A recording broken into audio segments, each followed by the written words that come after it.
Bukod sa mga senador at kongresista, dawit din sa reklamong plunder ang kanilang mga chief of staff. Umabot na raw sa mahigit kalahating milyong piso ang nagastos ng NBI sa pag-photocopy pa lang ng mga ebidensya. Balitang hatid ni Lia Manyalak del Castillo. Nagmisa muna sa tanggapan ng National Bureau of Investigation o NBI kasama ang 10 sa 16 na testigo ng di umano'y pork barrel scam. Kabilang ang 2 whistleblowers na sina Ben Harluy at Merlina Suñas. Naroon din si Justice Secretary Laila De Lima. Sila po ang bayani ngayon.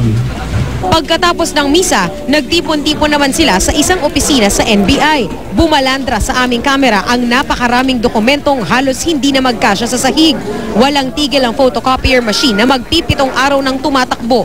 Mahigit kalahating milyong piso ng araw ang nagastos ng NBI sa pagpapa-photocopy lamang. Nasa 1 milyong pahina ang ebidensyang ipinresenta sa media ng NBI at DOJ. Kinailangan pang gamitan ng cart, maisakay lang lahat ng dokumento sa van. Pinagsuot din ng bulletproof vest ang mga whistleblower. Hindi ka natatakot, Ben? Diretso na tayo, sir? Oo. At saka na sila tumulak sa Office of the Ombudsman.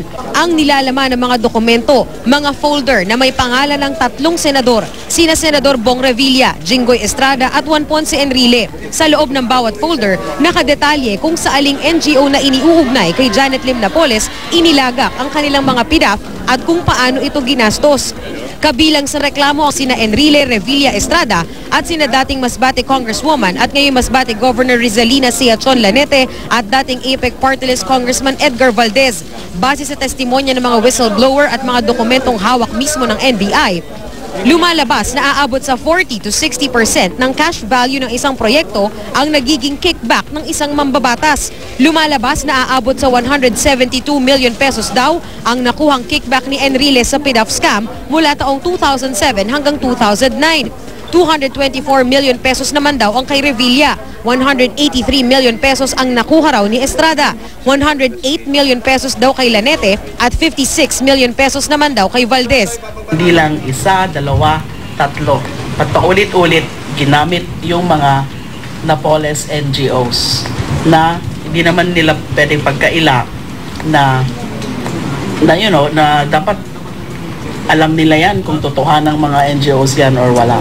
Isinasangkot din sa scam sina dating Agusan del Sur Congressman Rodolfo Plaza, dating Benguet Congressman Samuel Dangwa at dating Cagayan de Oro Representative Constantino Haraula. Pero imbis na plunder, nahaharap ang 3 dating kongresista sa malversation, direct bribery at paglabag sa Anti-Graft and Corrupt Practices Act.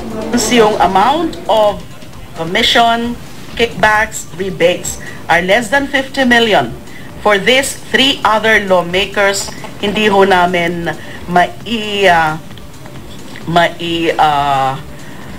lagay as plunder. Hindi namin maipilit as plunder. Although if we base it from the total PDAF allocations na kanilang misuse, ganun din ho yung mga pinapakasuhan namin for plunder ay more than 50 million dapat. Kasama rin sa reklamo ang Chief of Staff ni Enrile na si Attorney Jessica Lucila Gigi Reyes, si Attorney Richard Cambe na staff ni Revilla, Ruby Tuaso na tumayong kinatawan ni na Senador Enrile at Estrada, Pauline Labaye na staff ni Estrada, Jose Sumalpong, Chief of Staff ni Lanete, Janet de la Cruz, District Staff ni Lanete, Erwin Dangwa, Chief of Staff ni dating Congressman Dangwa, at Carlos Luzada na staff din ni Dangwa.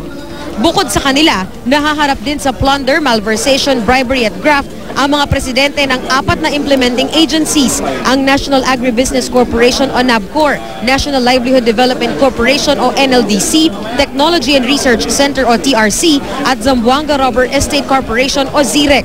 May 9 na empleyado rin ng mga nasabing implementing agency ang pinakakasuhan, pati ang 6 na mga tumayong presidente ng 6 na NGO na iniuugnay kay Napoles. At syempre, si Janet Lim Napoles na sinasabing utak ng scam.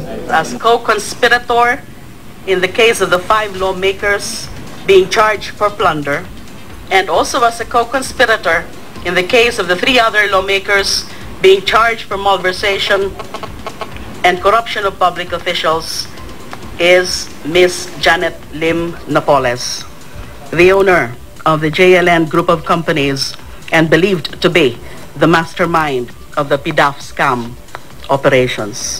Lia Manyalak del Castillo, GMA News.